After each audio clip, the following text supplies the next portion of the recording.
역류성 식도염이니 음식에 주의하시고 약을 꼬박꼬박 챙겨 드세요가 아니라 어떻게 하면 효과적으로 역류성 식도염을 치료할 수 있는지, 그리고 어떤 음식을 먹으면 자꾸 재발을 하는지, 그런 병원에서 안 알려주는 제가 팁들을 전해드리려고 합니다. 먼저 역류성 식도염에 대해서 간단하게 알아보도록 하자고요. 역류성 식도염이란 위에 있어야 할 내용물들이 식도를 타고 올라와서 나타나는 증상들, 각종 증상들을 역류성 식도염이라고 합니다. 그렇다면 위에 있어야 할 내용물들이 식도를 향해 올라온다면 어떤 증상들이 있을까요? 그 증상으로 가장 대표적인 게 목의 조임, 그리고 목 이물감을 역류성 식도염의 대표적인 증상이라고 얘기할 수 있습니다. 그거 외에는 가슴의 자결감, 되게 가슴이 타는 것 같고 어떤 사람들은 숨이 막히고 답답하다고 이렇게 하더라고요. 제가 가장 큰 주요 증상은 목에 호박씨 같은 아니면 복숭아씨 같은 것들이 걸린 이물감이 가장 대표적이었고, 두 번째, 좀 식도염이 심해지면서 속이, 가슴이 특히 공복일 때 탈 것 같이 너무 가슴 조임과 자결감이 강하더라고요.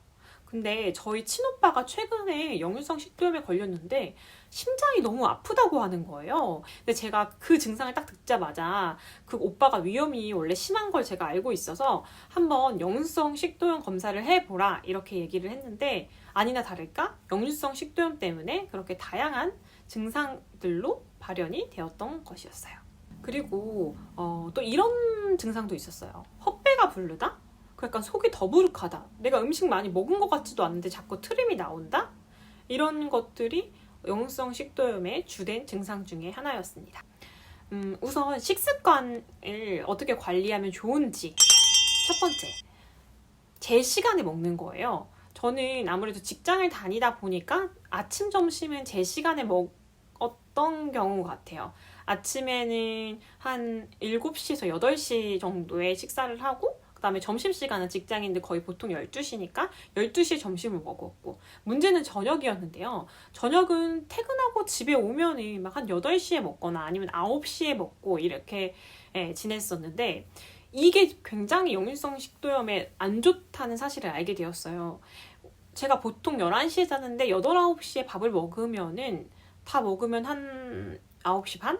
그럼 1시간 반만 있다가 숙면에 드는 거잖아요. 그러다 보니까 소화가 돼야 될 위에 있는 내용물들이 자꾸 역류를 하게 유발했던 거죠.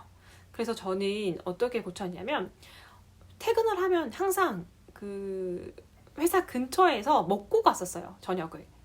역류성 식도염을 고치기 위해서는 항상 그 퇴근하고 나서 바로 식사를 뭐 간단하게 샐러드라든지 이런 거를 사 먹던가, 아니면은 뭐 소화가 잘 되는 죽이라든지 죽집에 가서 죽을 먹는다든지 이렇게 해서 먹고 집에 오는 길에 또 걸으면서 소화가 되잖아요.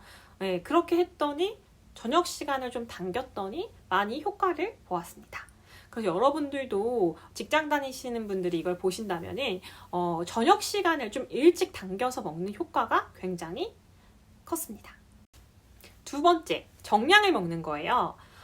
제가 제 시간에 먹는 거에 대한 중요성은 알고 있었는데 정량을 먹진 않았어요. 어떤 날은 제가 좋아하는 고기 반찬을 먹을 때는 좀 과식을 하게 되고, 내가 좀 별로 안 좋아하는 뭐 야채나 뭐 생선류를 먹을 땐 적게 먹고, 근데 오히려 그렇게 하면 안 됐던 거죠. 고기를 먹을 때는 위에서 이걸 소화할 수 있는 시간이 더 많이 걸린다고 해요. 아무래도 야채나 생선 같은 음식은 야채는 거의 1시간 정도 되고 생선은 3시간 이내에 다 소화가 된다고 하는데, 고기는 길게 뭐 3, 4시간 정도가 필요하다고 합니다.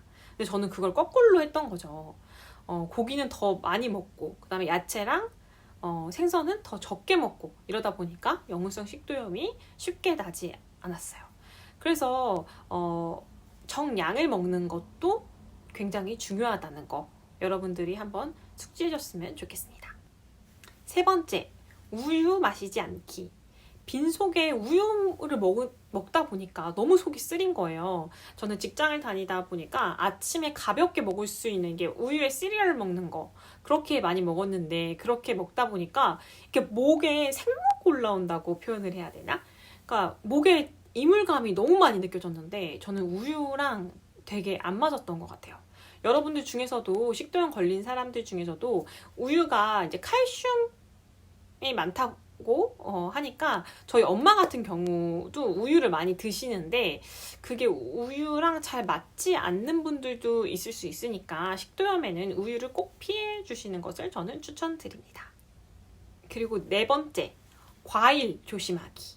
모든 과일이 다 안 좋다는 건 아닌데 대표적으로 신과일, 포도, 그다음에 딸기, 그다음에 귤 이런 것들은 아무래도 피해 주시는 것이 훨씬 좋고요. 바나나가 좋다고, 그리고 메론 이런 게 좋다고 들었는데 저는 바나나랑 메론이 저한테 그렇게 좋진 않았고요. 오히려 무화과랑 배가 좀 괜찮았어요. 무화과랑 배가 좀 소화에 좋은 효소가 많이 들어있다고 하더라고요. 그래서 저는 식후에 그러니까 무화과를 많이 먹으면서 좀 소화 촉진에 도움을 주려고 노력했습니다.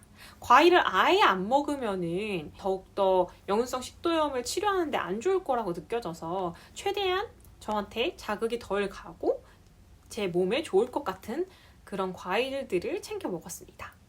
그리고 역류성 식도염이랑 위질환이랑 되게 밀접한 관계가 있더라고요. 그러니까 위염이랑 식도염이랑 굉장히 밀접한 관계가 있는 것 같은데 제가 미란성 위염이 있었어요.